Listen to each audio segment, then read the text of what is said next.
Honorable Cabinet Secretary, Professor Judy Wahungu, the PS for Environment. Should I just say all protocols observed? Ladies and gentlemen, I'm not Professor Ahmed, who is the Director and Head of Mission of the Inter-African Bureau for Animal Resources of the African Union, based here in Nairobi. He asked me to come and represent him in this event because he was actually traveling this morning, and by the time he would arrive in Nairobi, this function would be over. So he requested me to represent him in this function. First of all, may I express on his behalf our gratitude to the leadership of ANAW for giving us this opportunity to come and be part of this celebration. We are thankful for the invitation, and this is a sign of our continuing collaboration together. Now, the African Union Inter-African Bureau for Animal Resources is what is known in the African Union as a specialized technical office responsible for animal resources. And by animal resources, we are talking about livestock, fisheries, and wildlife.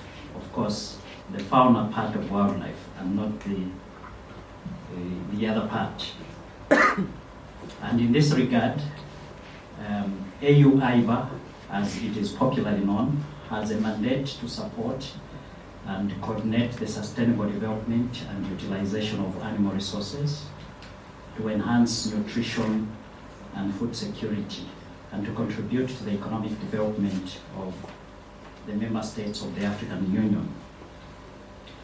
And in consultations with partners, including the regional economic communities and the member states themselves, we are responsible for policy frameworks and strategies, and also for formulating programs and projects that address various issues on the continent of importance to animal resources, and also to assist member states in mobilizing the resources they need in order to deal with this mandate. In all these policy and strategic frameworks, animal welfare features very, very prominently as an important component in ensuring that the health of both animals and human beings is taken care of, the well-being and the enhanced productivity of the animals is also taken care of, and the smooth flow of responsible trade in animals and animal products, and the conservation of animal resources. So it is an important component of whatever we do. I recall that when we were adopting the livestock development strategy, my brother Tenson and his team were protesting that animal welfare doesn't feature prominently in the document. But I had to remind them that whatever we do, especially in relation to the 4 objectives of the livestock development strategy, involves animal welfare. The first objective is about investments in the animal resource sector or in the livestock sector. And if we are going to do investments, there must be responsible investments that respect animal welfare.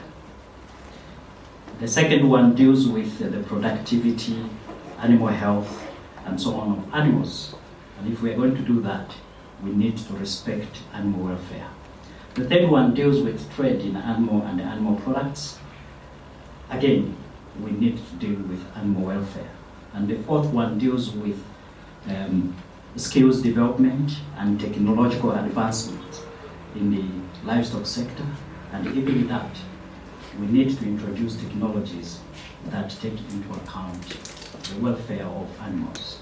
So it is difficult, therefore, for us to put animal welfare on its own when all these will require as the observance of animal welfare standards.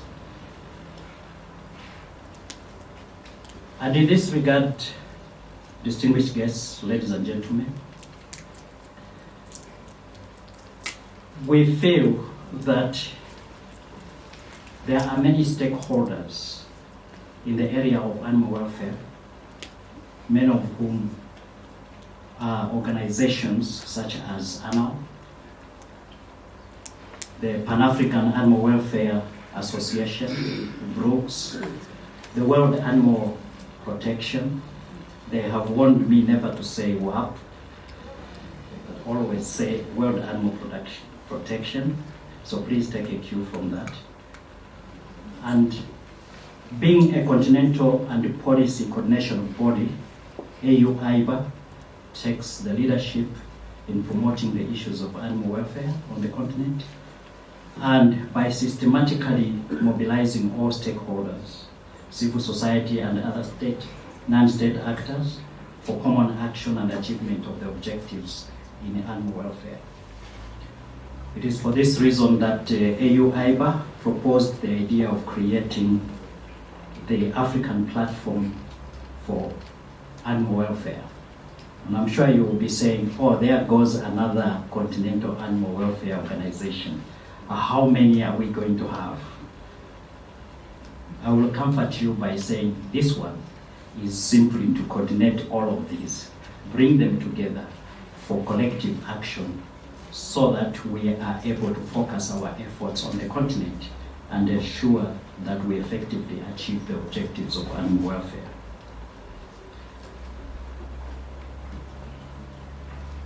I am happy to report that in this effort of creating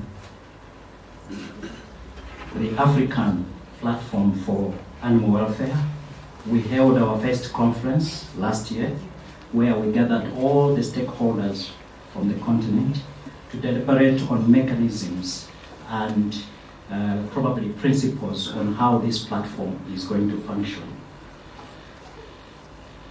A task force was created as a result of this conference, and that task force, I'm also pleased to announce, has already started working so that we can work out the modalities of how this platform will function. The platform, therefore, will be the mechanism through which all stakeholders in animal welfare on the continent will collaborate and ensure that animal welfare is promoted. AIBAR has had a long-standing cooperation with the ANAW. I recall that the first time Jos came to our office, we thought it was just another one of those organizations that go nowhere. But I'm happy to say that in the course of our collaboration, we have realized how serious ANAW has been in trying to achieve its objective and in promoting animal welfare on the continent. We are therefore grateful that we have had this opportunity to collaborate with ANAW. In fact, it is because of this collaboration that the idea of the African Animal Welfare Platform came up. We therefore allowed the work and efforts that ANAW has been making in contributing to the promotion of animal welfare on the continent. And lastly, on behalf of the chairperson of the African Union,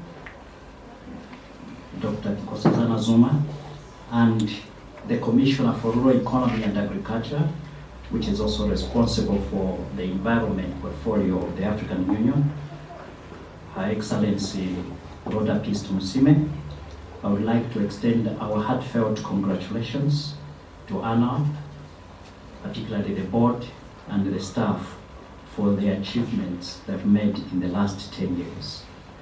We wish you God's blessings in your future endeavors. Thank you very much. much.